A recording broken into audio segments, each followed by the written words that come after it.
And the reason you keep getting friend-zoned by women, the reason a lot of women don't want to meet you anymore after the first, second, or third date, or at least a rather high proportion of them, is because you never learned how to create a man-to-woman connection.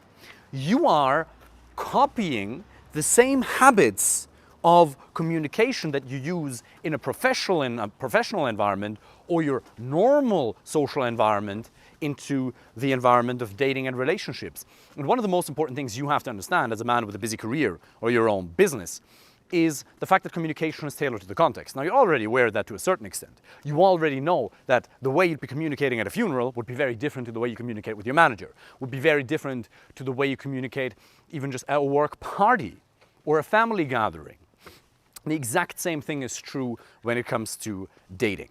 When you're going for a date with a woman, you have to not change yourself, because it's always about authenticity, but you have to find a way to communicate your personality effectively, okay? I can be honest, but I also have to be effective in my communication. And part of that comes down to, obviously, if you split that into two categories, there's verbal as well as non-verbal communication. And this whole subject of creating a man-to-woman connection would go extremely deep. I just want to give you a few very effective pointers here today. One of the biggest turnoffs for women is men who are fake nice. Now, being kind is amazing. Being genuine is amazing. Being caring is amazing. Listening is amazing, but it's evidently not sufficient. Because you've tried being nice, haven't you?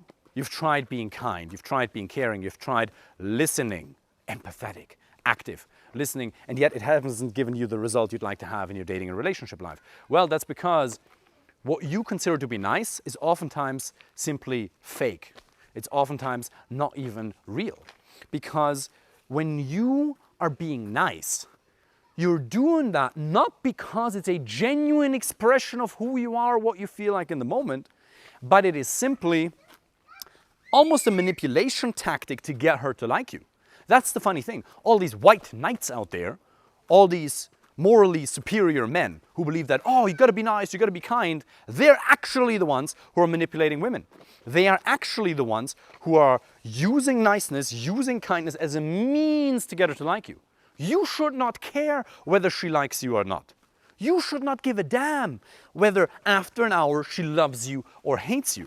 The only thing you should care about is that you're not the human manifestation of lukewarm water. Lukewarm water is a little bit like meh. Nobody hates lukewarm water. Nobody loves lukewarm water. Lukewarm water is kind of there. What you want to do is you want to communicate like Moses. You want to part the Red Sea. Some women should hate you. Some women should love you. And you have to be completely agnostic. It has to not matter to you at all whether this particular individual that you happen to be on a date with right now loves you after 60, 90, or 120 minutes, or whether she hates you. You cannot care.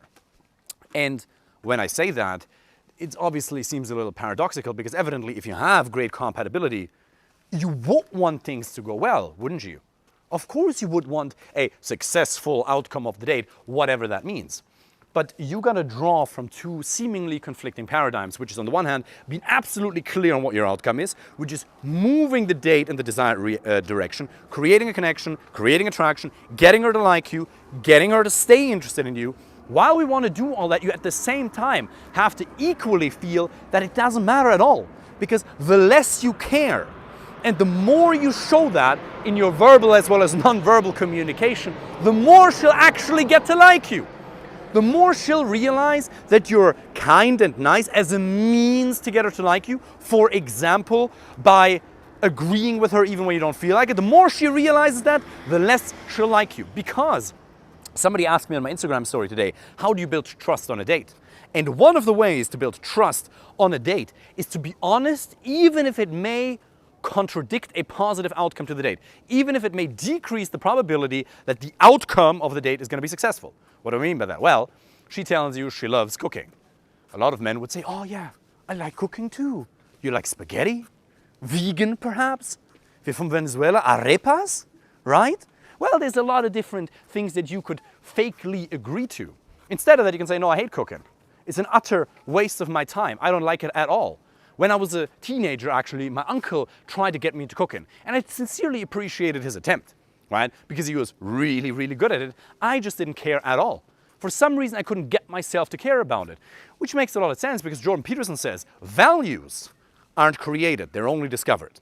And that's true to a certain extent, because if you look at what Tony Robbins teaches, is that you can change your values to a certain extent. You definitely have conscious control over your values to an extent. But evidently, to a different extent, you're not, right? The fact that I don't care about cooking, that's just something that's in me. And Gary Vee talks about that all the time. Self-awareness. If you want to be happy in your life, then one, you got to do what makes you happy. And second of all, obviously, you got to have the people in your life, in other words, an amazing woman and amazing high-quality friends that you can pursue such activities with. So, instead of me agreeing with the fact that she likes cooking, oh yeah, I like that too. No, I hate it. I fucking hate cooking. Saying that will build so much more attraction than agreeing even if I don't feel like it. Because women have learned that all the men who are boring, all the men who are quote unquote beta, even though I don't like that term, right? In other words, less good than alpha, that's all that means, tend to agree when they don't feel like agreeing. And she can sense that. Don't think that you can lie to her, manipulate her without catching on. Women are very intelligent, at least the ones you want to be with. They're going to be intelligent enough to pick up on the cognitive dissonance, on the incongruence in your character, the incongruence between your thoughts, words, and actions. There's a million more of those dynamics that you have to understand to correct those blind spots in your communication if you want women to stay interested in you. But that is one you have to pay attention to. So, if you want women to actually be excited about meeting you for a second date, one, you cannot care at all, but second, you have to assume the responsibility for creating a man-to-woman connection. How do I build physicality respectfully and effectively? How do I move things forward? How do I use human storytelling? How do I use future projection or even just role modeling, I was going to say role plays. How do I use all these things in a way that's authentic to me? Because one of the things that I realized about the dating scene is there's some fantastic teachers, some fantastic, amazing coaches out there, 100%. But there's also a lot of ideas that are very, very bad, right? Most men get their dating and relationship advice either from the mainstream, who just tells them, just be yourself, or from some weird pickup artists who are telling them to lie, manipulate, just tell her you're a DJ. Just tell her you lived in the country she's from just to build a little bit of rapport, right?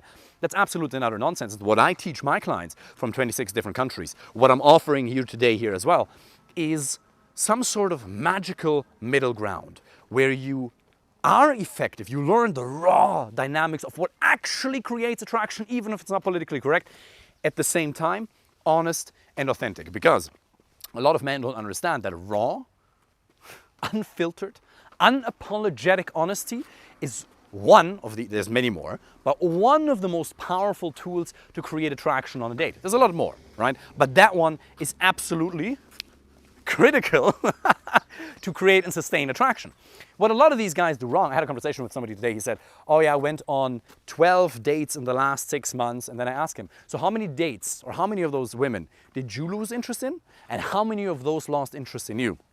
He said, I would say 6 of them lost interest in me right after the first date, 2 or 3 after the second date, and then 1 or 2 or 3 I lost interest in. So I was like, okay, so basically, you're not meeting the right kind of women, or when you're meeting meeting women that you're actually interested in, they keep losing interest in you. Now here's the thing, the important thing you have to understand is, if she meets you for a date, and she decides to not meet you again for a second date, she was initially interested enough in you. Right? She was, look, where did you meet her? You met her either online, on dating apps, maybe Facebook, Instagram, or you met her in real life because you approached her in a bar or nightclub, in a shopping mall, football match, at a Phil Collins concert, at a 50 Cent concert in Dublin, right? You met her in an airplane, right? You met her somewhere, right? In a Ryanair airplane where the seats are too small, so naturally enough, Ryanair helped you by creating a little bit of proximity, right? It doesn't matter where you met her. But she decided to meet you after the initial degree of contact. So she did an evaluation, at least from a physical perspective. Oh, this falls into the category of what I deem to be acceptable or even interesting. Then, it was either a lack of compatibility, in other words, your true personality came out and you simply repelled her. But if it's that many women who lose interest in you, I would say even if it's just like 30% of women who lose interest in you on a date, that's already too much. If 3 out of 10 women who go on a date with you lose interest in you, that's already too much. Because there should be enough compatibility to an extent, at least for her to want to move things forward over a couple of dates. So it must be your communication. Right? And then, by the way, when I say 3 out of 10, the compatibility, you're not going to have life partner level compatibility with 7 out of 10 women. No, but at least an initial interest to want to keep seeing you. So it must be your communication.